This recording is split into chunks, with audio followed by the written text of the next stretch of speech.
দুই বিরোধী দল ছায়া বাজেট দিয়ে সহযোগিতা করেছে, তাহলে বাজেট প্রকাশ সে এখনো সংসদে চলতেছে, ব্যানার নিয়ে তারা মিছিলে দাঁড়িয়ে গেল কেন? যদি সহযোগিতা করতেই চায়। আর একটা কথা উনি বলেছেন যে প্রশাসক নিয়োগ করেছে, তো বিএনপি তো যদি অন্য জায়গা থেকে যোগ্য লোক না পায় তখন তো নিজেদের লোক যাদেরকে যোগ্য মনে করে তাকে প্রশাসক হিসেবে দায়িত্ব দিবে যেন সে কাজটা ঠিক মতো করতে পারে।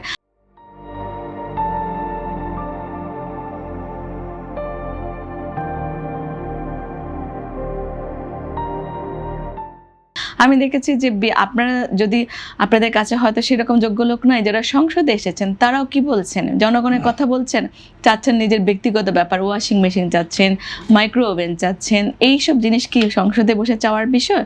তারপর আরেকজন আপনাদের সংসদ নেতা বলছেন কি যেন তার বাবা শহীদ হয়েছেন, তার জন্ম 81 সালে শহীদ। তো এইসব উল্টাপাল্টা কথা বলার জন্য আপনারা সংসদে আসেন, সেই মানুষগুলোকে আপনারা চাচ্ছেন প্রশাসক হিসেবে নিয়োগ দিতে। মানে আপনারা যেহেতু বলছেন বিএনপির লোকদেরকে প্রশাসক হিসেবে নিয়োগ করছেন, কারণ বিএনপি তাদের পছন্দের কাউকে নিয়োগ করলে আপনারা সেটাকে বিএনপি বানিয়ে দিচ্ছেন, কিংবা যোগ্য কাউকে মনে করলে আপনারা মনে করেন সেটা যেহেতু আপনাদের দলের না, সেটা নিশ্চয়ই বিএনপির। তো যোগ্য লোককে নির্বাচিত করলেই যদি সেটা বিএনপি হয়ে যায়, তাহলে আমরা বিএনপি, আপনারা দেখেন সে কাজটা কি করছে, কাজটা ভালো করছে না মন্দ করছে, সে কাজের মাধ্যমে প্রমাণ হোক সে ভালো কাজ করছে কিনা। চিল্লাচিল্লি করে তো লাভ নেই।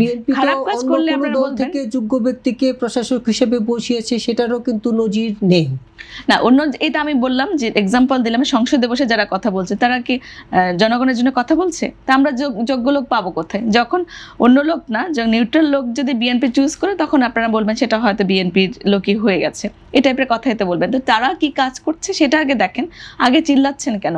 তারা ভালো কাজ করছে না মন্দ কাজ করছে সেটা বিবেচনা করে 1 বছর পরে বলেন যে এইটা বিএনপি এই প্রশাসক নিয়োগ করেছে, এই খারাপ কাজ করেছে, এর জন্য বিএনপিকে দায়ী করবেন। কিন্তু শুরুতেই কেন করছেন?